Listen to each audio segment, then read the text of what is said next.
welcome to Google. My name is Chen Peng. I am a quantitative analyst here at Google. I'm also one of the founding members of CHIN, China American Innovation Network.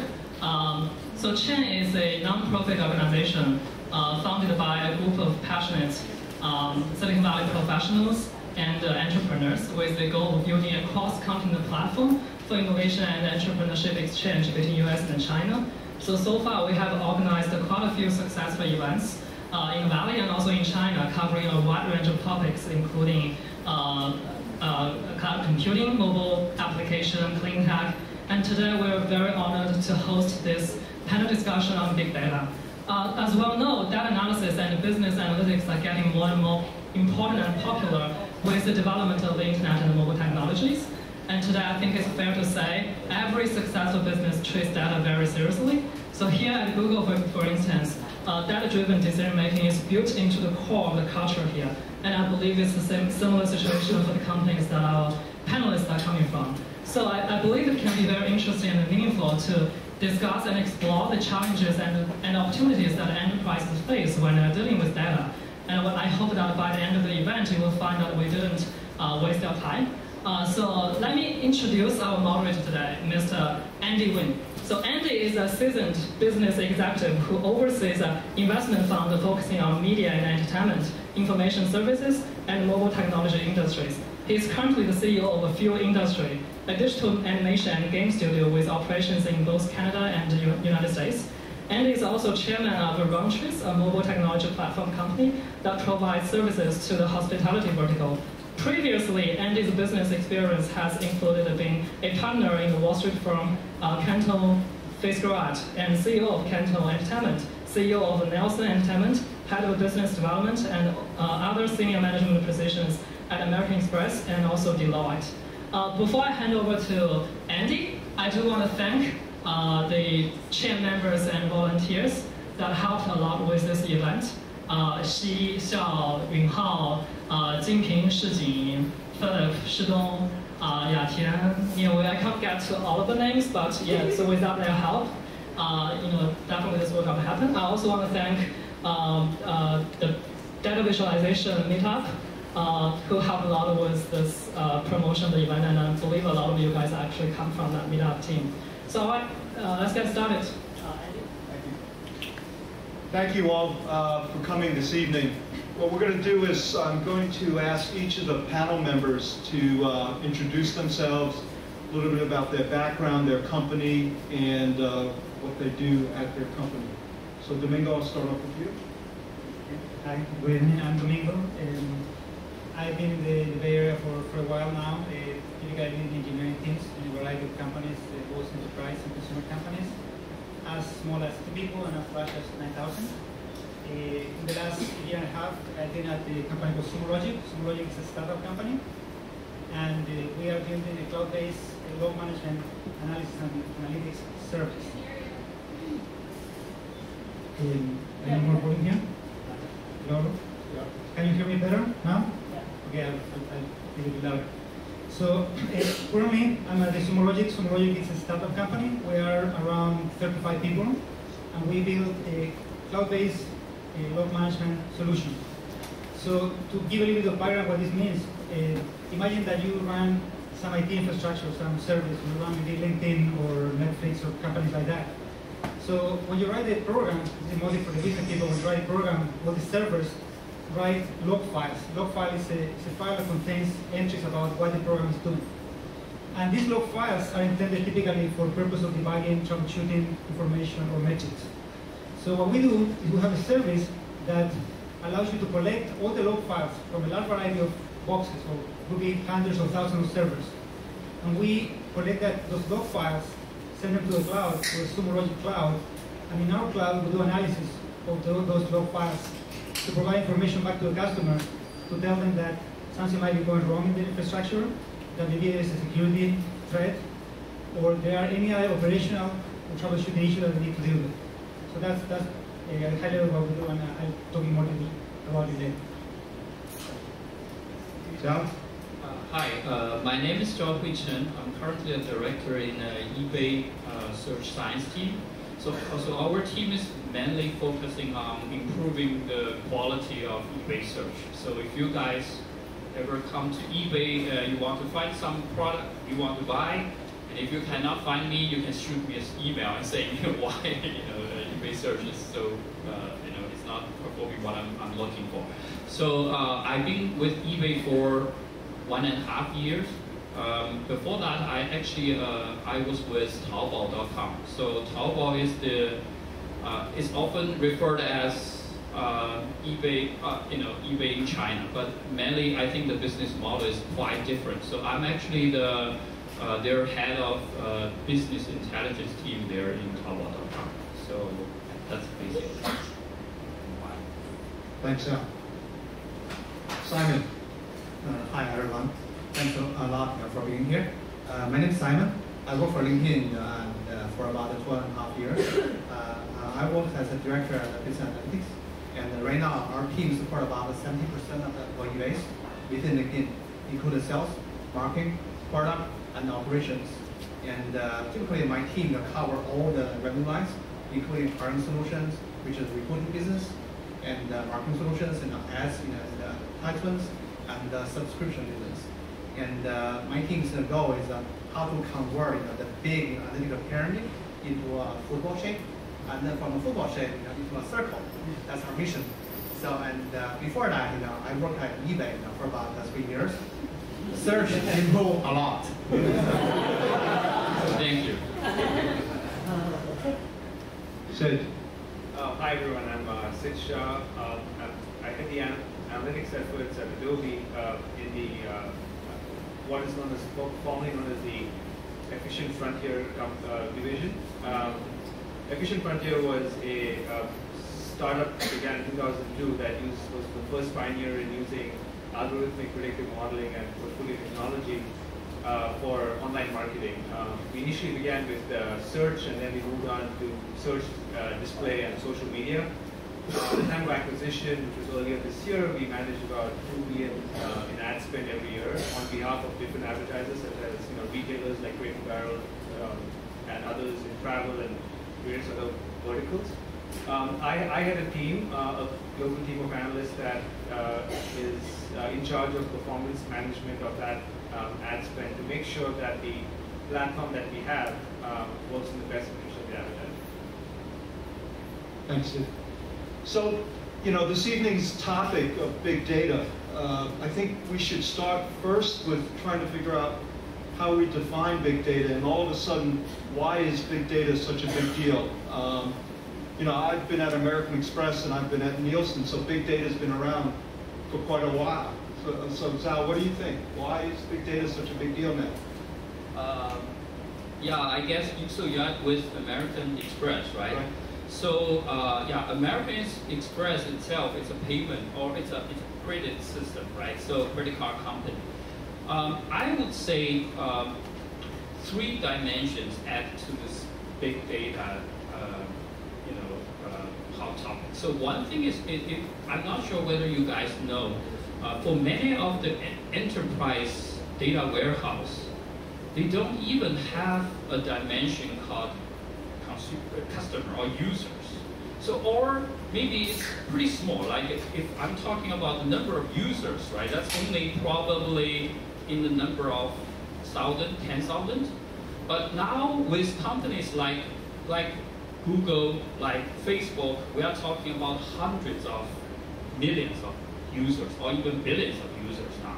So adding this one dimension, which is user dimension, and we're also talking about the relation between users, right? So Facebook, and we are all talking about social, LinkedIn.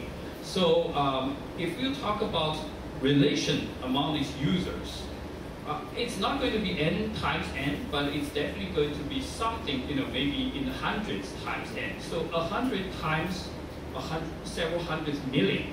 That's a huge number. So user is a big dimension contributing to the big data. The second dimension I would say is, so in American Express, when you record data, you only record the transaction, the final transaction, right? So a transaction happened here and there, right? But on all our websites, we not only capture the final transaction. We also capture every path before you go to the converting point, right? So all the events were captured. So that actually contributes to a lot of like a new data we have. So you can analyze users converting path, right?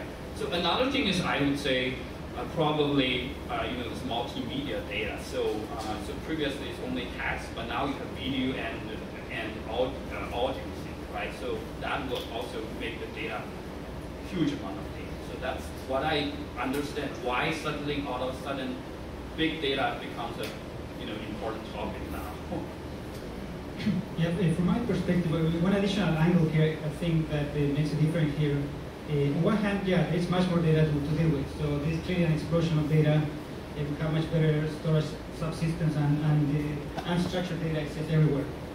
But additionally, I think that one of the reasons why big data has become a very hot topic is that now it is more affordable to do big data analysis. So in the past, when you go back 30, 40 years, to do big data analysis, you need to buy a great computer. You need to buy a supercomputer and you spend probably millions of dollars buying a computer. Then after that, there was a whole bunch of other way of like high quality, high-end database systems that you could buy. And if you have big bags, you can buy bigger boxes to run them on. But now, with the availability of large number of computers that could be kind of standard computers that are networked and operate as a single system, anyone pretty much can have the ability to create a large data system. Like for example, at Sumo Logic, we operate on top of Amazon Web Services. So we don't even need to buy the boxes. We just basically instantiate boxes in the cloud, and we can basically with a push of a button have 10 boxes, 100 or 10,000 boxes to be able to do some very, very advanced analytics that before were just not affordable. So from that, the big data elements, a lot of it we talked about gets subsumed or absorbed from not only your own sites, but from external sites. But when I think about LinkedIn, Simon, a lot of it is generated internally. How do you verify the accuracy because so many people rely on that big data? So this is a great question. Actually, we don't do a lot of verification. So, and internally at LinkedIn, we have unstructured data, for example, number profile, and we have a data sanitization team. They are major text mining, machine learning, to try to classify all the information into a place and put more structure on top of it. However, actually, what the reality, what happened is, the data has never been 100% cleaned up. That's what happened before. That's what is going to happen in the future. And that's really that the analytic people should have the sense how to analyzing dirty data. One thing I can share with the group, a member here, before I worked for a kind of like a small retail company, and my first job was typing coupon into the CRM system manually. At that moment, I learned that data was never been cleaned. That's the reason. Even I try very hard at Simon or S or X, and at that moment I understand, so as an analyst, we should have the sense, how to convert those, really dirty data into insights. That's correlated to this big data, let's say a topic. Why data today is big? I think because of what we log everything, and we log all the dirty data into one place. We should make this so difficult and challenging because of before we convert 100 MB data into 4 KB, which we call insights.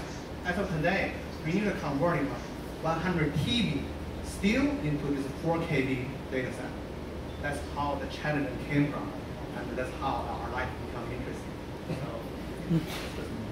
So when you talk about data, I mean, there's volumes of data, and we're developing all of these models and these algorithms in our business decisions.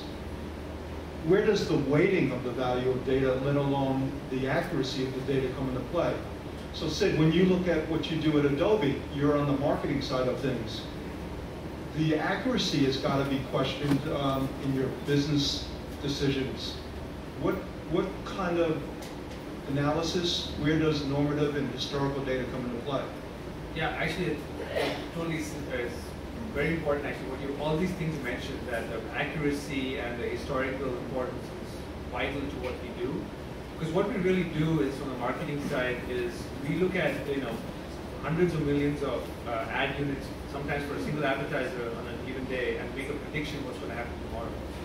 So every single ad unit, we have data, as much historical data as possible to try to collect, and use advanced forecasting techniques to figure out what's going to happen if something changes tomorrow.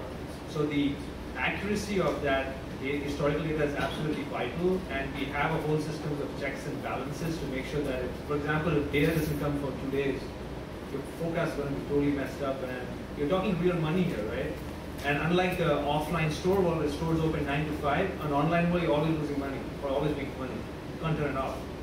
So it's absolutely critical and vital to have a system of checks and balances, both from a machine perspective, in that if we don't get the data, you flag it or don't include it in the modeling, have these red flags, stopgap measures, but also have people who are smart and have business insight into making sure that when something goes wrong, they flag it to the engineering team, or have an escalation path, both internally and also inform the advertisers who work with us that something's gone wrong. Let's say sometimes, for instance, if the landing page of the e-commerce site is down, that's a problem. It's not we will see it as bad data, but it's not a data problem. It's actually a business problem that something on their end has gone wrong. So you need actually both a combination of people and technology to make sure these things never happen if possible, or if something happens, you don't lose too much time and money. So, as I think back about big data, and we talk about it tonight, the cost of analyzing, let alone accumulating big data, whether it be internal or external, there becomes a point in time where, when is it diminishing value to you?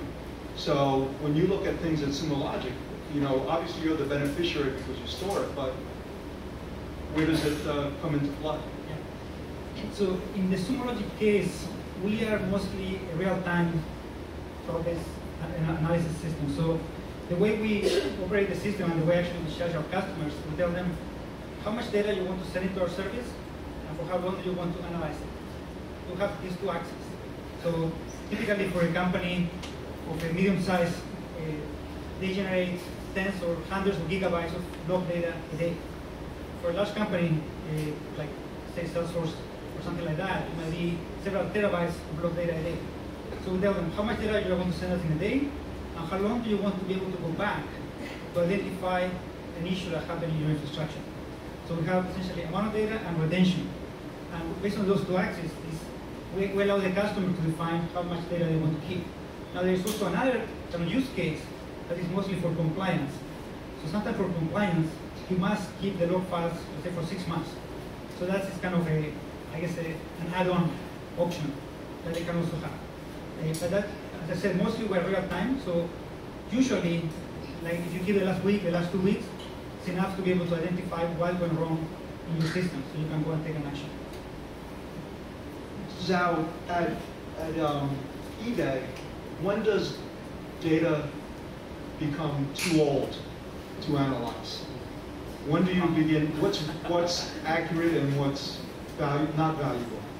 Okay, let me share, because the two companies I work with are more or less the same. So they all do online, you can say retail or auction, right? So Taobao.com. So in Taobao, we actually we keep so-called 12+X. So we keep up to 24. So we keep almost like only 2 years data. Because on the like the e-commerce side, right? Data that's really 2 years old, it's not that valuable at all for us. That's basically their philosophy. But I think in eBay, the logic is basically for all the raw data, you keep all the raw data forever. But for the data you generated, you do the analysis, you come up with, right? So the derived data, I think it depends on different kinds of importance. So it can be either several months, several years, right? That's different. So for different cases, we handle them differently. But on Taobao, it's like almost like 2 years data. Yeah.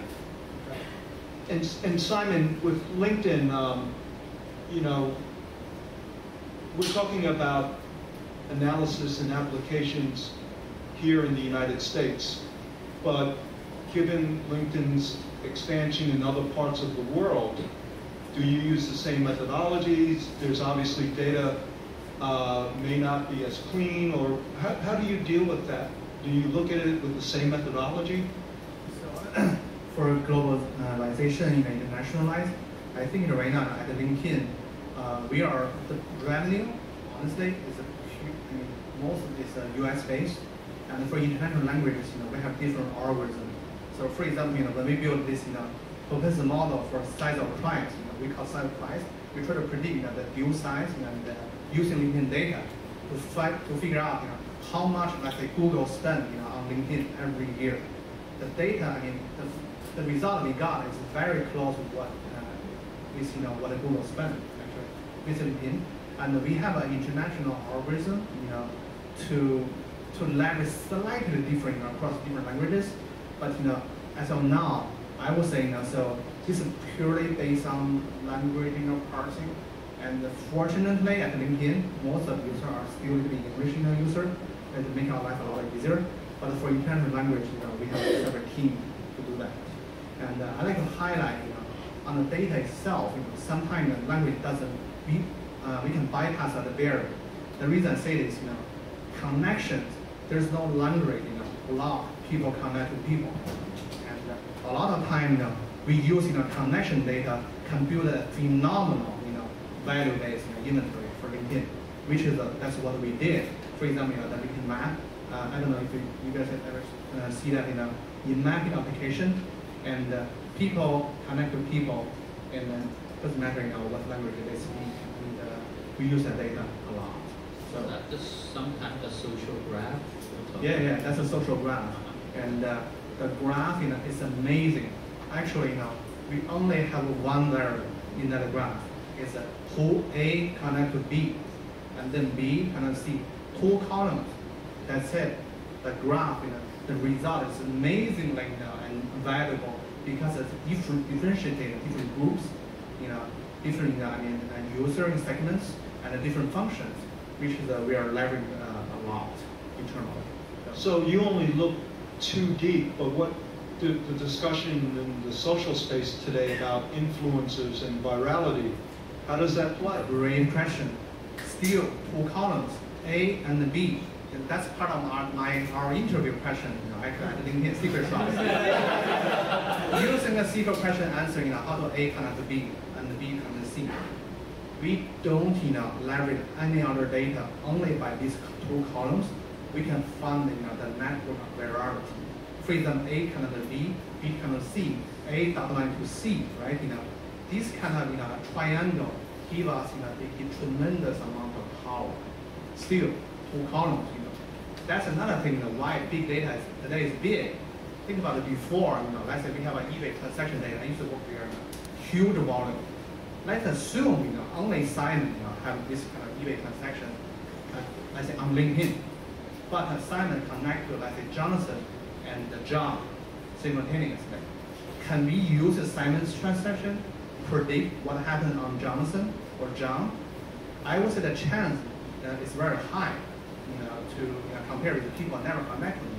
So that's the reason, this social network really add exponential, power to the data. However, the challenge is, the volume is too large. That's the mix we try to track. We are working on it. So Sid, because of, from a marketing perspective, knowing that they only go too deep, how do you run your business then? Is it that simple? All this discussion reminds me of an Einstein quote, right? Make it as simple as possible, but no simpler. It's kind of the philosophy we have, and all this reflects, all what has been said so far is kind of the very similar philosophy we have, which is that we want to get to the solution as far as possible without this exponential, this diminishing law of returns, if you will. At some point, it becomes way too expensive computationally, way too expensive in terms of hardware costs, way too expensive in terms of people power, way too expensive in terms of cost to to drive that incremental value both for ourselves and our customer. So many things in life have a need region, right? So there is a region where things get more and more efficient, and then it just becomes not worth it. Many things are like that. So you look at our, if you look at our philosophy of how we model on the data, we try to use as little variables as possible, right? But that said, we see a lot of value in the pre-conversion data. Let me give an example, right? So you go on a site, you search for, let's say you're trying to buy a car. So you go to a site and you say, there's a menu, you say, I want an Audi, I want a Audi of this year and this model, and I want a pink Audi. Well, if you want a pink Audi, you're probably a woman or an interesting man. Careful here. So all those are signals of who you are. We want to get that information and make a prediction of what we will do, what we'll show you next. We want a consumer to have a highly customized experience based on what signals have already been shown to us. So we want to capture that information, and we want to both optimize the way we show a person an ad, or even a experience on a website based on the information they've already provided us, sometimes subconsciously. So we want to capture all that information, but at some point it becomes too much and we don't use that. So the real winner is actually cloud, who's capturing all of this data where you have to filter out what's viable versus not.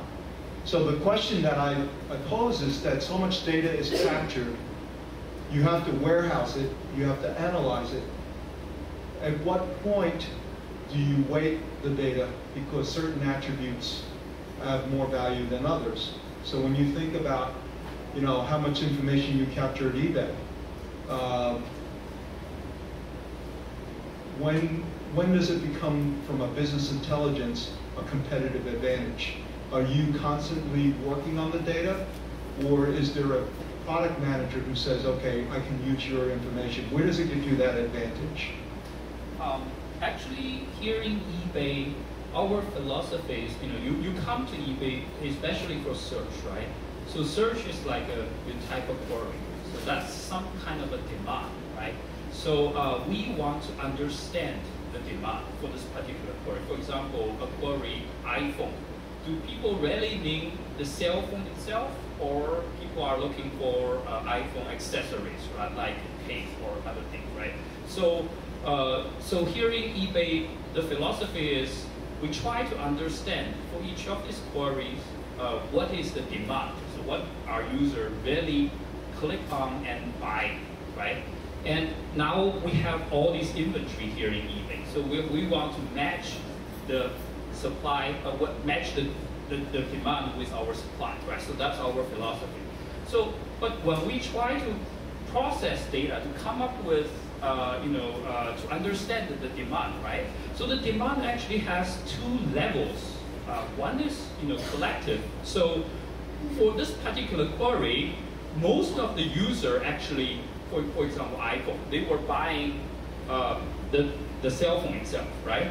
So that's the collective kind of a demand we are looking for, right? But at each individual user, maybe for a particular buyer, that's not the case. I'm looking for some iPhone applications or some other things, right? So really, when we do the data analysis, if you do at a collective level, I think you basically for each individual, the data it's biased. It's biased, towards the collective behavior. But if you want to do the analysis at each individual level, for example, I want to, I want to personalize my search, right? So I want to understand the person's demand. If you do that, then you reduce the bias, but the data can be very sparse. So when you have very sparse data, the variance can be very, very large, right? So I think to be able to do a good analysis on big data, you always have to balance the bias and the variance, or the noise level. So that's what we understand here in eBay or eBay search. Yeah. So Domingo, when you hear that portion, how does Sumo Logic help your clients when you see the flow of data? Obviously, you have an agenda for cloud computing, but what role does Sumo Logic play? Yeah, so as I described earlier, we have this cloud-based system where we collect data from the customer side. It comes into the cloud. Now, at that point, there are really kind of two modes that we offer. One is that the customer can go through a web interface. They can query for the data and try to find something that is wrong. So they go to a screen and say, I'm looking for the word error and exception. Something went wrong. So they will get a list of entries, list of messages that match error and exception. Now, they might get 100,000 lines of those slash entries. So for them, they need to keep either refining the query until they get to something that is really interesting, or they can use some of our more advanced commands where they can say error and exception, and then they say pipe summarize. So summarize is an advanced algorithm that we implemented that will take these 100,000 lines of messages and cluster them into different, like 10 to 20 groups. So they will see a whole bunch of different clusters and one big cluster that is the place where most of the messages are coming from. So then we allow them to guide them to zoom in into what is really wrong. And that kind of analysis, this kind of cluster analysis, they can do it repeatedly at different times. And then we can identify when something gets out of the norm. So there's a normal pattern of that we expect, and when something gets off, we notify them, tell them, okay, pay attention that this whole cluster, whatever, is not behaving as expected. So they can do this interactive analysis where they go and do things. But really, our goal as a company is the holy grail is that the customer doesn't even need to go and start typing queries. We want to do analysis on their behalf. And we just want to notify their IT guy or the CIO that something is wrong. So we want to be able to answer to tell them about their issues without them having to come and ask any question. So that's really our high-level goal. So all of us that are sitting up here are part of fairly large organizations, and obviously because of your professions, you all feel that big data analysis is critical. But what about a startup company? So Fuel Industries is in the gaming sector right now. They can't afford the big data analytics, and yet there's a lot of gameplay that's going on. What's the benefit of outsourcing versus building internally? Sid, what do you think? That's an interesting question, because our first customer when we were a young startup was eBay. So way back in 02 or 03, Amazon and eBay were our first customers when we had this technology. So here's the gist of it. If you are a large company with huge resources and in terms of money, manpower, then you can at least start building your own infrastructure. And then but then you have to remember that once you build infrastructure, you need to have people and also the software to constantly be updated to reflect the needs of the market. So it's not just a 1 or 2 year investment, it's a long-term investment. What we found is for the most part, even the larger advertisers and the larger companies we work with, we're using our platform solution because it's just a lot cheaper and cost-effective to have that infrastructure outsourced. And oftentimes the other thing that happens is, I'll just talk a little bit about people and the analytics piece. Because, like for example, I have a team of 13 analysts. We manage $2 billion a year. So each analyst is managing about $150, $200 million of ad spend every year. We have a lot of expertise to make sure that the advertising campaigns are run expertise. We have seen not just big data, we have seen big problems, right? So when you're a small young company and you have limited resources and funds, you can't afford to mess it up. So I would say that you should definitely consider having outsourcing some of the analytics, or even the in the marketing case, the tracking and the measurement of all the performance to a company that's done it before and which has safeguards and infrastructure in place to make sure nothing goes wrong, because you can't afford a mistake. So Sid and I were talking before, and I was going to ask if you could share what kind of recommendations would you have for Facebook to improve there. We'll skip that question. Unless you would like. I can say a few things. So, what you'll notice is that Facebook, and I actually wrote a kind of blog about this just pre-IPO, And what I predicted and what's exactly happening is that pre-IPO, the focus of Facebook was to enhance user experience, right? And there was some advertising. And I predicted that post-IPO, you're going to see a lot of innovation in the ad side, because now they're going to be held to a quarterly number and revenues do come from advertising. And so what I'm observing is an explosion of different types of advertising and ways in which you can segment audiences and reach out to your audiences on Facebook. I mean, there's several examples like action specs, or if you will, and demographic targeting and different types of demographic targeting. So that exactly has happened so far, and what I expect is more of that to happen. But what you just described, and we'll move on, is an example where the difference between a privately held company that has to meet quarterly results and expectations versus the benefit of being private. And that's the dilemma, that if you want your money to get your IPO, you've got to go public and begin to share all of this stuff. Which actually leads me to a question, Simon, for you. I mean, when you work with outsourced companies, or you think about the data that exists in the marketplace, how do you protect the security of your data? Do you want Adobe to know what's going on in LinkedIn, what's in your secret sauce? How do you protect it? All the information that exists in the blogosphere and the web. What do you do? It's a great question. LinkedIn was just hacked 2 weeks ago. My number ID being published. Yeah, password being published. It was a disaster. Sorry, team members. And I would say now, first of all, most of LinkedIn data actually is public. And number self-select, to allow people to search them. Their number, professional identity is live there. Actually, most of the data we leverage is that kind of public data.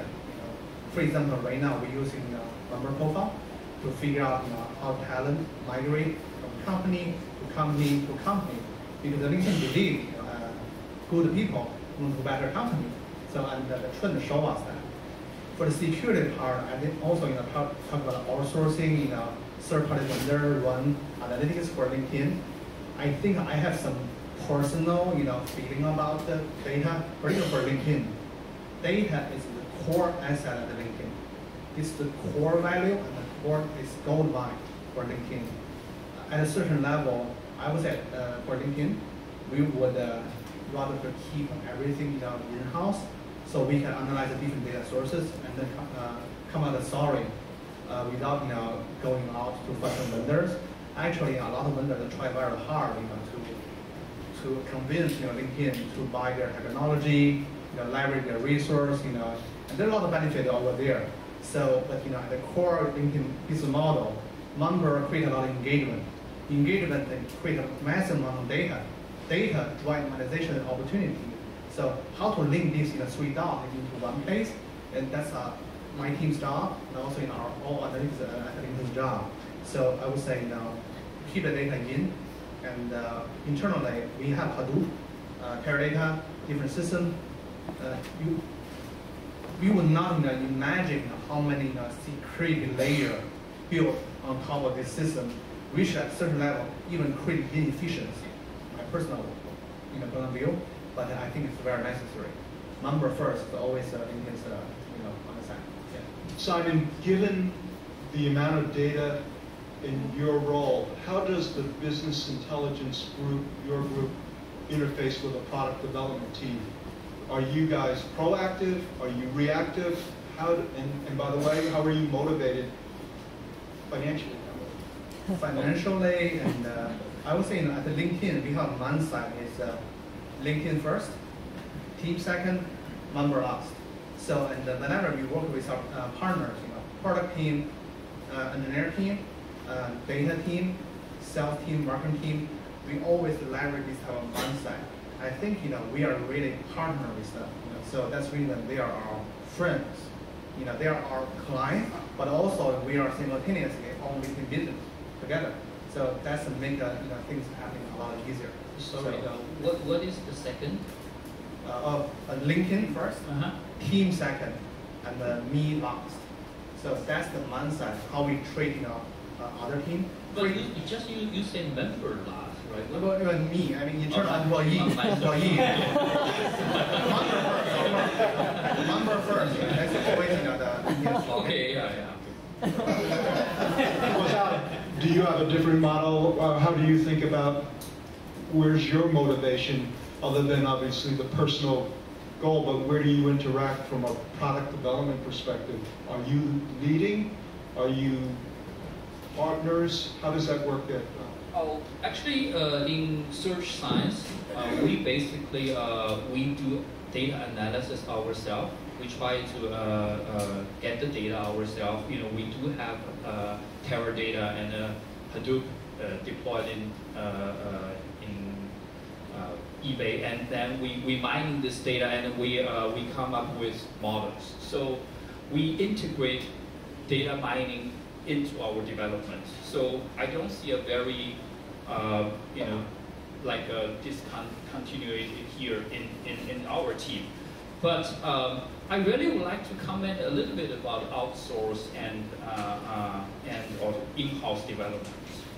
I think just now you say we are your eBay is your like a first customer, right?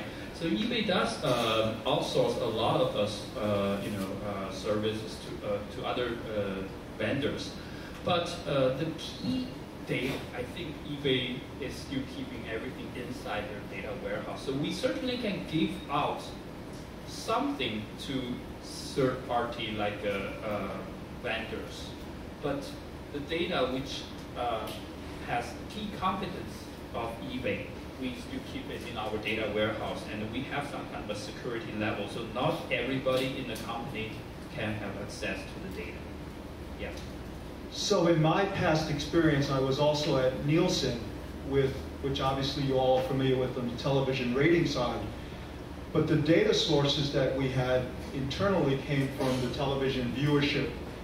But in order for the data to be enhanced and to support our clients, we also acquired other forms of outside data.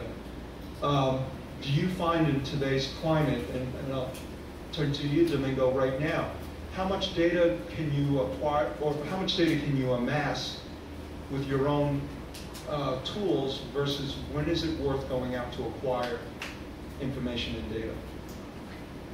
So in our case, we build cloud-based solutions that we are going to get data from, right now it's tens of organizations. In the future will be hundreds and tens of thousands of companies. So we're building a system pretty much from the ground up to be kind of almost infinitely scalable. So we believe we're going to be a large smooth cloud to analyze pretty much all existing machine-generated data. And going back to the outsourcing piece, I'd like to mention one example that it might be interesting. Clearly I'm biased because we're a service, so I believe in outsourcing. So, for example, we are working with a company right now, a company in the gaming side. So they build this gaming infrastructure. They have hundreds of servers implementing games, and they have millions of users.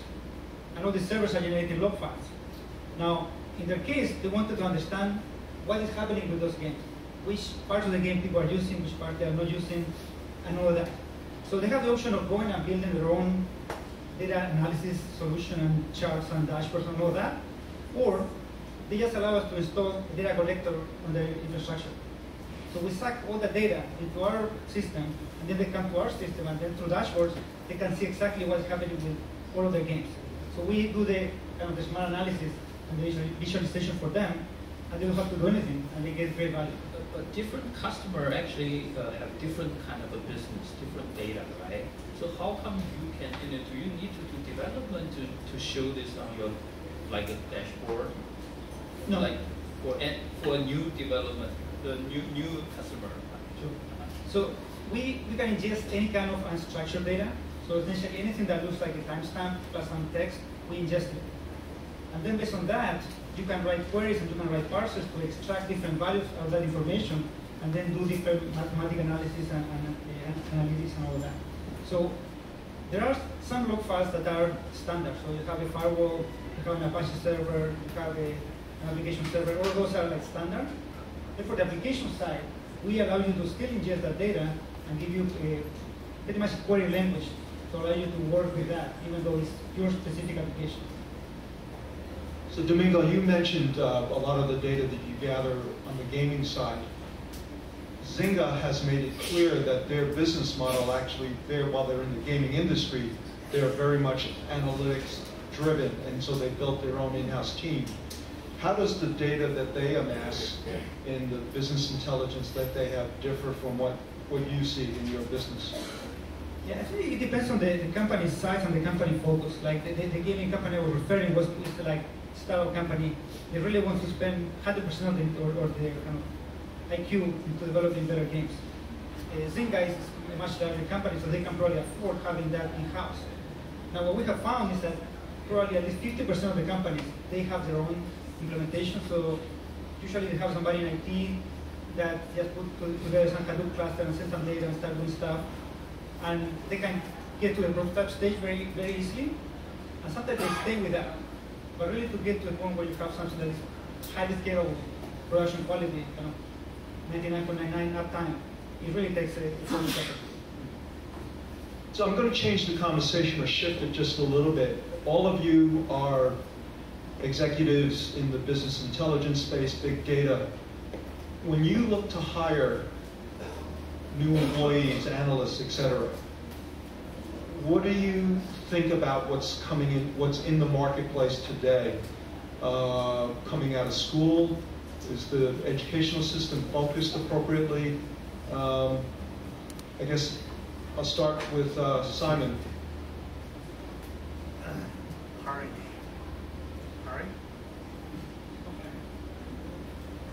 You want mine? I think LinkedIn is a number first company. Hiring is the most important. I forgot that. Component, At LinkedIn, actually hiring is very simple. So we have a 3+1 model, at least in our business analytics team. 3 criteria. Number 1, skills. And it's contributed about 5% of the equation, 5% skills. Number 2 is IQ and EQ. The person must be very smart and must be able to making friends with others, IQ and EQ. These contribute 15%. The third criteria is passion. 80%. The person must in love with data and must believe within data. There's unlimited power, And because of the business is so difficult, analytics is not easy. And if only people passionate about what they are doing, they can bypass, difficulties and persevere and be successful. That's the top 3. And +1 is 1 plus 2 plus 3 is equal to a good analyst or data scientist. The number 4 criteria is that this person must believe data have unlimited power and energy and provide unlimited value. The reason this is very, very important because of if an analyst, he or she couldn't believe that data provides super high value, how come he or she will build a model to deliver amazing results? How come he will insist to convince the PMs and the engineer to implement the change on the product, or convince the sales team if you use this chart to convince our customer, but not that chart? So, and that's a hiring criteria. Zhao, are you as tough hiring people? Actually, when I graduated, I was, my major is kind of a machine learning, data mining thing, right? But I put this on my resume. I don't see a lot of advantage at that time.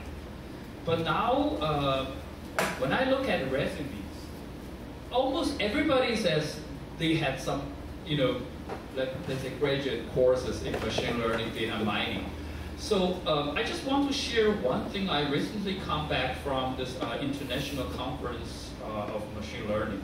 So in the closing speech, one of the professor was talking about, so he's saying, actually it's a she, she said, we come up with so many interesting algorithms, right? So the university is basically teaching students interesting data mining, machine learning algorithms.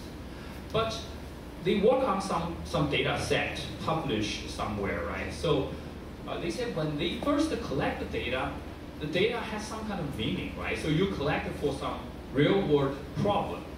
But when these students, when they deal with the data, they treat them as equal. They treat them as just data, okay? All my purpose is to make the classification. You know, if you achieve 95%, I want to achieve 95.6% accuracy.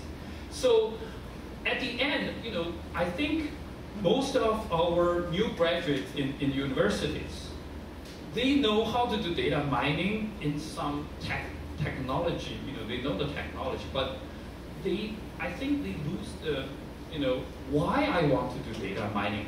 Why do people collect this data, right? What's the business purpose of this? So I think that might be something that the university should focus a little bit more on this. So on the business value, business meaning of these data, right? Why we use machine learning or we use data mining to deal with this data. So I think even those university professors, they already found that there's something wrong in the current education system. Yeah. So Zhao, I completely agree with you, as you know, having been on both the analytical and the business side of things. It comes down to how do you make the data findings actionable, which is where I was pushing before a little bit on how, at the end of the day, we're all for profit and the compensation that comes from it, right? So data is as good as it becomes if it helps sell the product, it gives you some competitive advantage in the marketplace. And I think, so that's a really good point. So I'm going to shift again a little bit. I'm going to say to Sid, where data now, so we've all been talking about data that's amassed primarily off of the web. But what's happening with the growth in mobile devices? And how do you gather data off of there? Or is it any different, the data that's accumulated based on consumer behavior? I'll actually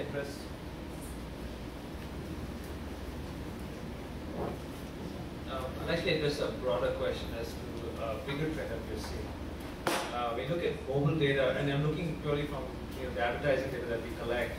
But it's really interesting. The last 12 to 18 months, there's been a seismic shift. You know, since 2006, every year was the year of mobile, and last year was the year of mobile. There was a seismic shift last year. My team does produce a report, shameless self-insert here. But we have a report that comes out every quarter about the trends we are seeing in the advertising landscape. I would recommend if you're interested that read it. But what happened last year was the iPad. And it's arguable whether the iPad is truly a smartphone. I mean, it's not a smartphone. Is it a mobile device or not? But let's assume it is. There was a huge shift last year. So what happened was the percentage of mobile traffic that we're seeing jumped from about 0.51% to now it's about 8 to 10%. By end of this year, it'll be about between 18 and 22%, something in that range. So, and most of that growth is coming from the that devices like the iPad, tablets. Now, what's interesting about that is what's happening is the average consumer journey, the way you surf online, is fundamentally changed. So, since 2005, 2006, where the average number of searches before someone bought something was about 1.4, 1.6. That around the recession time jumped to about 2.2. People were more bargain hunting, more research before they buy. That jumped to 2.2. And I thought it'll go back. It never went back, kept increasing. And now that's increased even more because of these mobile devices. There's a lot of, and what's also interesting is it's incremental traffic, right? So it's not really cannibalizing. So it's not like people have moved from desktop to tablets and then that click has gone. It's that they're using more steps before they're searching. What's also interesting is the time they use the device, right? So the peak usage hours in our research for tablets is about 10 p.m. Going to bed and searching. Mobile phones is evening hours, right? And desktop is in the daytime when you're at work, right? So what's happened, right? Let's take a step back. And just one more point of data. The number of clicks happening before a conversion on e-commerce has jumped about 30% in a year. I don't believe that the 30% more people, it's the same people are doing more search before conversion. So what's really happened? Let's take a step back. We are living in a highly multi-device, multi-channel world more than ever before, right? So whereas and this makes our life, well, it gives me job security because it makes our life more interesting and we need people like us. What's really happened is, whereas in the past someone would just see an ad or see a link and click and convert, now they are seeing, not buying, going home, interacting with their friends on Facebook, seeing an ad, clicking, not buying, looking at a tablet, and finally doing the final research and buying on the tablet, right? So we're living in a highly multi-device, multi-channel world, and that leads to interesting challenges, one of them being, which is a very hot topic in online marketing, called attribution, right? So just a simple way of explaining it is, you have clicked on an ad, not bought something, then you go to your tablet and buy it, and if you look at the final stage of conversion, you think the tablet did all the work in helping the consumer convert. But there are a lot of things that happened before that. That means you need to understand what the consumer journey was throughout that, from the consideration phase all the way to the purchase phase. Now, the technology is not there right now where we can understand what consumers are doing across devices. But I believe that day will come. But until then, you can do all kinds of fancy mathematical techniques like, econometric modeling or experimental analysis to figure out what's going on. But really, that's what's happened. You have a consumer that's highly fragmented in device usage, in time. But the good news is they're spending more time than ever before online. So from an advertising point of view, again, what are my goals as an advertiser? To find the right consumer at the right time in the right context to show the right product, right? 4 things. So there's more opportunity for me, but I have to be smart about it, which means there's more data, and I got to be smart how I use that big data for that conversion. So that's really interesting because for job security, anybody in the big data side, there's even more data that's coming through, and the ability to decipher the trends that are going on actually are very, very interesting. So, and I think with the proliferation with mobile devices, we'll continue to see more data. The anecdotal point of this is the beneficiary are actually the Verizons of the world and the data plans where they're able to now charge more and get more buying through there. So I'm going to take the next few minutes and maybe open up the floor to some questions for any of the panel members. So we've got any questions? Yes? Yeah, I have a philosophical question. So ancient civilizations before us left buildings, poetry, paintings for us to try and understand where we came from and how we evolved as human beings. And more we're being defined by the fingerprints we're leaving in our data. For you personally, what data do you think we should start tracking now to help track human evolution for the next 50 to 100 years?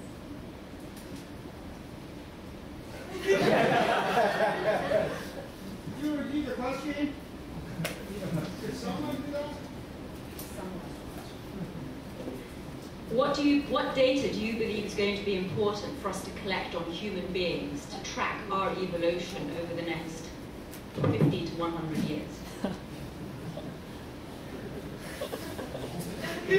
I'll take a stab at that. I don't think I can win this one. But, here's the good news and the bad news is that once it's online, it's on there forever. I think several politicians have learned that the hard way. Right?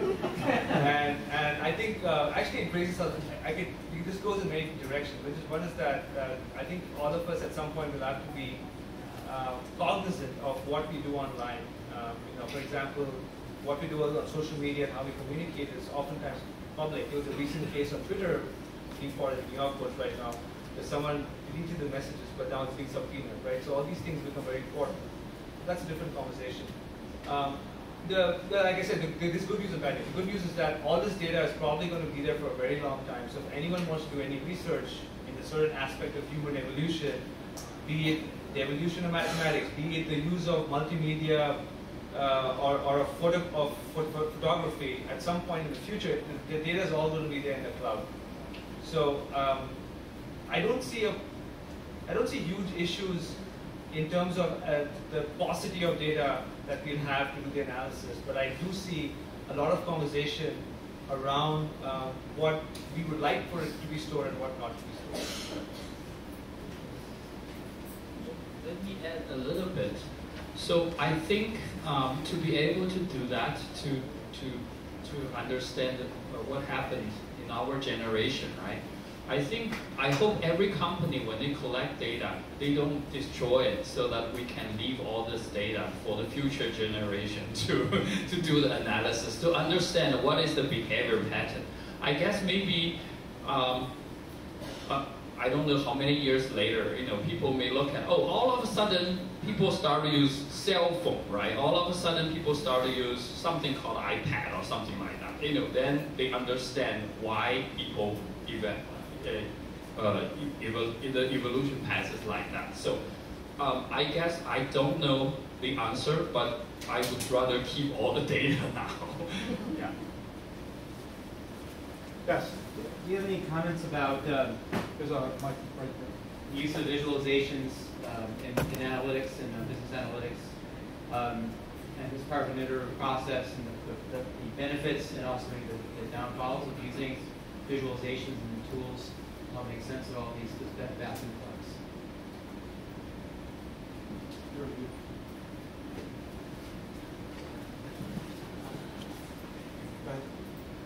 I can take this question.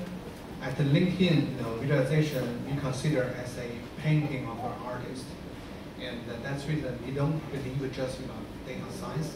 We also believe in data art. So visualization is the way how an analyst express themselves, how to simplify complex data into a easy to understand, easy action that can be taken, and the way to express, at LinkedIn right now, actually, we have a project internally. I cannot share the full name, but we simplify all the data insight into one solution. Make it there's 3 criteria. The first is easy, very easy to understand, no fancy charts, no LinkedIn map. So second is fast. Everybody, they want to access insights, they only need to wait for 2 seconds.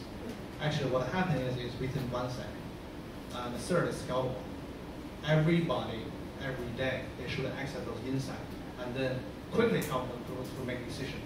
So I would say visualization is how analysts express themselves, how to make a quick decision. If, let's say, I can ship 1 million records in Excel spreadsheet with a pivot table, everything's there. But also we can use a bar chart, very simple bar chart, blue color, 2 axes, and then they tell the same story. And I would say visualization is very, very important, and there's so many players there. But the idea is still very, very simple. Very, very simple. Very, very simple. Say, to make that simple, it's not easy. I'd like to add a few things. I've actually thought a lot about this, and a lot of what my team does is really take a lot of the data that we have and present it into a business audience. Now, one thing you should know about business audiences worldwide, any culture, any time even in history, is that the world is in 2 axes. Right? And it's really, as a math guy, it's really frustrating because we work, especially when you're talking about this world with big data, when there are algorithms made, the one thing that you'll realize when you run a business that's running off algorithms is every business guy will question you. Why? Because it takes the element of control of heuristics away and puts in a more complex, sophisticated algorithm. And when things are going great, they're like, oh, this is great, this magic is happening, and I'm doing so well. The minute things go wrong, I want to apply my heuristics on top of it, right? And so you spend a lot of effort in trying to explain the algorithmic approach on the n-dimensional data, but of course, it's a 2-dimensional world in business, so they want everything in X and Y. They have a joke there, right? Everyone wants to see a line graph going bottom to top, left to right. Everybody, look at any marketing campaign, there's always this graph, right? Or a bar chart, right? So that is, it's just the reality of the world we live in terms of the visualization. So I think companies like LinkedIn have spent a lot of effort into compressing, these n dimensions of data into a 2-dimensional space. And from a business point of view, we're trying to make you're trying to make it a scalable business, it's very challenging because different types of data require different elements of visualization. And even finding someone of that skill set to be a part artist and a part scientist and a part programmer is extremely rare. I'm sure you find that. So when you try to run a business, right? So everyone talks about Edward Tufte, and for me, the frustration of the Tuftean visuals is that, yeah, it's great art. How do I make a program that can apply in any data? So then you come up with other methodologies of showing data, right? So when you try to make, here's one more element. When you're trying to make a business out of data visualization, if you're trying to run a consultancy, great. You can hire some n number of smart people and solve one-off problems and charge a fee. You try to make a product that works with every type of data, good luck, right? So I think when you think about visualization companies, those platforms that enable you to visually pivot and do two-dimensional representations of n-dimensional data, I think some of them will do well. But when you're thinking about a one-stop shop solution, I don't see anything in the near horizon that's going to be there. In the Sumo Logic case, the visualization takes actually two angles, and both are important. So on one hand, I mentioned earlier this clustering algorithm. So we have a way of allowing an expert user to interact with that algorithm to kind of tune it. So for that, we have a nice visualization where you can interact and you can rotate and do things like that. And that's very important for that kind of user. But for the business user, I totally agree with Simon that sometimes you just have one dashboard with one number and make it red or green. That's enough. So when I was with Taobao, we hired a very some high tech, very talented, like a passionate guy who actually he started a company doing data visualization, right? So we are building we call it a data cube. We actually want to release this product to our customer, right? So we hired this guy, but he focused a lot on the visualization part. So at the end of the day, we can't really do a good job in terms of delivering the basic idea to our end customer, right? So over the time, he has to learn that those fancy visualization sometimes doesn't make much sense to the business user. Maybe they only need give me the trend. I want to know what's happening, right? At that time, I don't think any kind of a fancy chart will help that much. But for high dimension data, if you have a way to make it more meaningful, easy to understand, right? So find a good way to do the visualization. I think that's valuable, but it's very, how to say, it's an art. It's not a scientist, I would say. Yes. Hi. We've seen.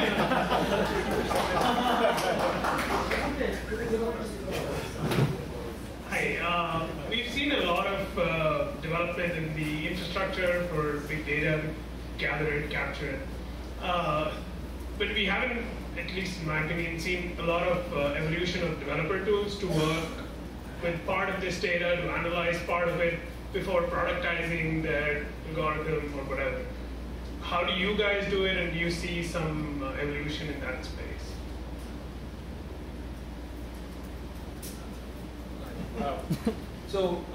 Believe it or not, again, this is a kind of a joke. If you can open the file in Excel, it's probably not big data.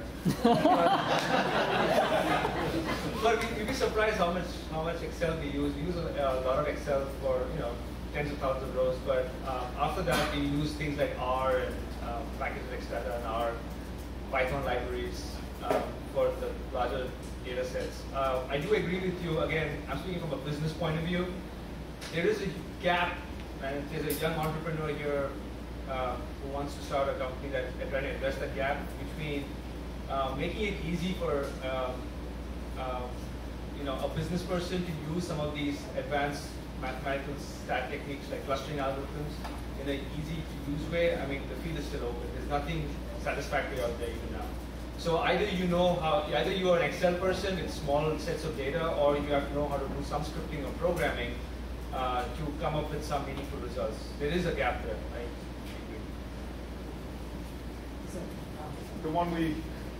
The gentleman in the pink shirt.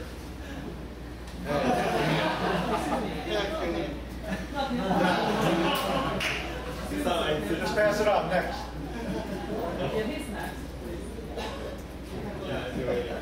So we're from Accenture Technology Labs. So let's talk about the recommendation engine. I think that all of you have played with the recommendation engine so far. So one day I went to a website called Compassion, and the website about connecting the people who want to sponsor porkies to the actual porkies. And there now you have kind of traditional recommendation engine problems, the matching problem. Or if I go to that website to find a child to sponsor, that website is supposed to recommend me a maybe 20 candidate child. Interesting thing is, with all that recommendation algorithm and everything we developed so far, I don't think we have a good set of data to run that to find good candidate to sponsor. So I spent a lot of nights thinking about it, but now I have a bunch of data analytics gurus. So let me ask a question: what kind of data would you need to find a better recommendation for that website? And in terms of algorithm, if you can come up with something different, what it should be. In terms of a recommendation engine, I can say something. So everybody knows that Amazon did a very good job in terms of a recommend merchandise to the users, right? And eBay does a lousy job. I have to say that. But there's a reason for that. So Amazon, all their merchandise is product based. So if you have 100 seller that's selling iPhone case, right? So they know it's that particular iPhone case. They have a product of that, even if you have 100 sellers.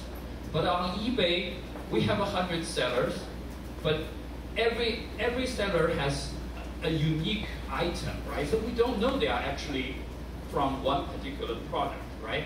So as I just mentioned, so if you have a good granularity, you can easily balance the bias and variance.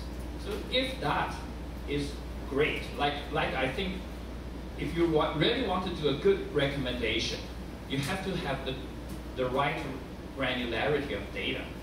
Like Amazon, the reason Amazon can do a great job is, I think, the nature of the business. So I do not even anticipate that an eBay recommendation can even catch up with Amazon's performance. But we still need to do something, right? We try to help, but many times we made a lot of mistakes. So I guess I can't really recommend for your problem what the algorithm should be, but you got to find the good granularity to collect the data so that you can do a good recommendation. Audience from the back. Anyone?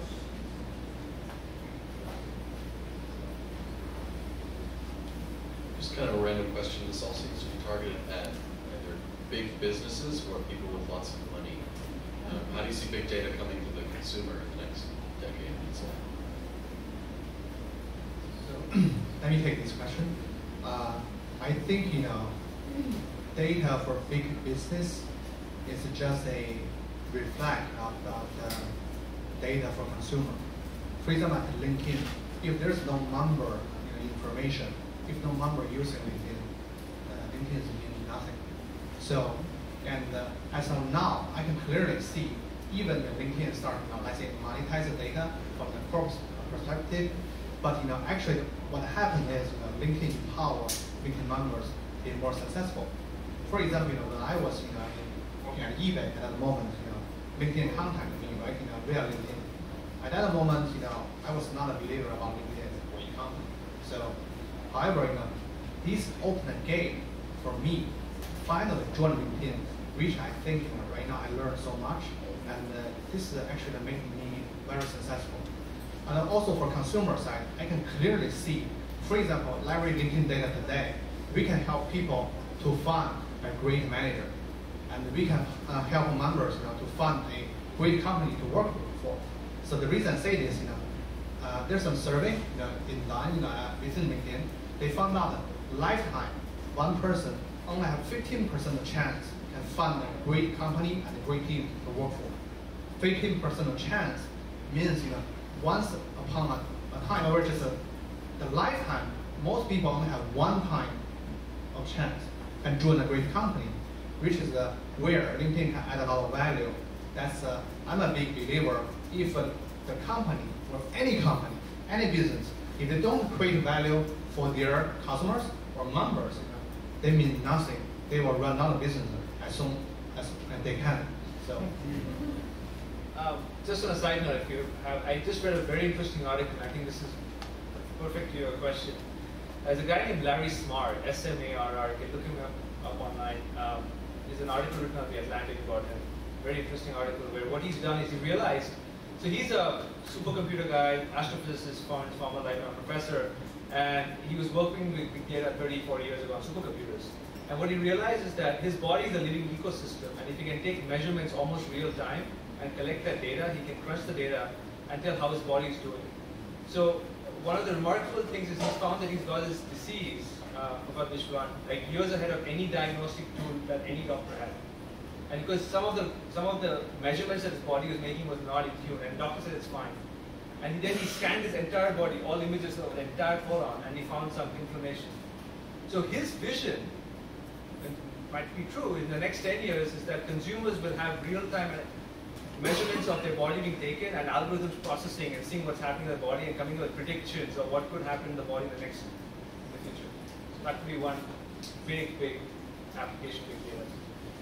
Okay, so let's do final 2 questions, okay?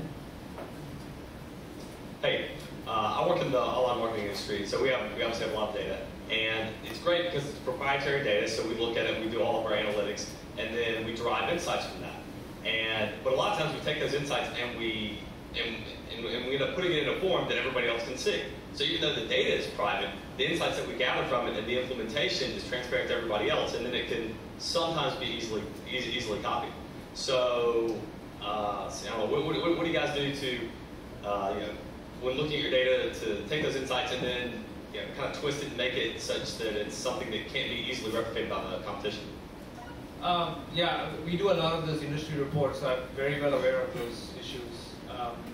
So yeah, first thing is that you need some experience. It's a little bit of an art, but I'll give you a few pointers. One is that big sample sizes, of course. Don't use sample sizes less than 10 or 12. 2, try to randomize, right? If you're predicting a trend, especially industry trends, if you're off by 1 or 2%, that's fine. Unless you're trying to build a algorithmic hedge fund trading where 0.1% matters in your prediction, it's okay to be off by half to 1%. It's okay. So what we do is we randomize data a little bit, just shake it a bit, right? So that there's no single, even though you're using a sample of 10 or 12, there's that 0.1% chance someone could decipher that as one customer. Okay, just randomize it a little bit by a percentage point or so. So the numbers at least change.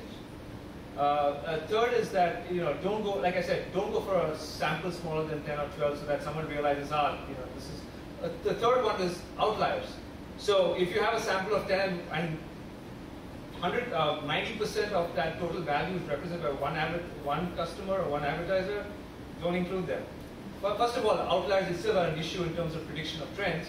The second thing is, of course, is that big danger you run, that even though you're using a sample of 10, that one person or one customer that represents 90% of spend is going to be easily deciphered. Those are some tips for you. All right, the last one. So who wants to tackle this? So one thing which you mentioned that you have the entire consumer journey, and the consumers interacting with different form factors at different locations, and there's a big fragmentation of the people who get to have that data. And the one thing which came into my mind was that's probably one of the reasons Google and Apple are so heavily, adamant on having the entire ecosystem so that they can control each and every point and have all of those data points. So I was thinking, whoever controls those ecosystems gets access to each and every data point at each and every location, and they would be the next retail giants. So that's what I wanted to put out there and like get your opinion as to how important is that, as in like getting the entire piece of, getting access to that data is where it seems to be. Well, there are two ways to look at it, and I'm not going to make any prediction how it will evolve. One way to evolve is that one company controls that journey. But one possibility. The other one is maybe there's an evolution of standards in which this data is communicated, and of course there's also the whole thing about legality, privacy, all these things come in. We haven't even touched upon it. There's a huge issue there, right? But I can surmise that in the next few years there will be standard, because if you work with multiple systems right now and we work with them, it's like, I think there's a saying, a chicken talking to a duck. They talk to each other. So I think at some point there will be, and that's a possibility, that there will be standards of what data is shared and how it is shared between different ecosystems. I want to add one thing. So I believe when you talk about Google, Apple, they actually have all the data points, right? So I think they have all those data points because they have a great application at the first place. So Google has a search engine and Apple has iPhone. So if you, but I somehow feel it might be hard for them to open up these data for everybody. This is just my feeling. So if you want to control that, you come up with, let's say, a new application called Facebook. Then you grab another kind of a data point. Then if something else happens, it's a really, really great application. Maybe you can also be the next Facebook or something. So this has been a really interesting topic. We could continue, although for the rest of the evening. But I think from each of these panelists' point of view, you can see the importance in the evolution of data from the minute granular level, hence the big data reference. But I think the one insight, at least that I take away for all of us, is actually how do you make that data, you visualize it, how does it become actionable? Because it all has to translate into money. Controlling the ecosystem does not mean you have to rule the world. And I would argue that if you look at LinkedIn as an example, you have identified a market segment where you actually have a wealth of data that people will be interested in. eBay is another, Sumo Logic, Adobe, and it depends on your business model. But I think what has to manage your big data is what product and problems are you trying to solve. So I just want to thank you all for joining us this evening. Thank you very much. I think I wanted to thank all the audience who came today, and also thank Peng Chen, who put together this event. He's really put a lot of time and effort into this, and the rest of the team at Chain. And we want to, of course, thank our speakers and our moderators. So we have a little gift for them. It's a keychain, symbolizing chain, connecting talents, linking together talents, people, and technology. And I'm Shi Chao, one of the co-founders of Chain. So, thank you, guys. Yeah, so if you want to come to more interesting events like this in the future, do subscribe to our newsletter or like us on Facebook.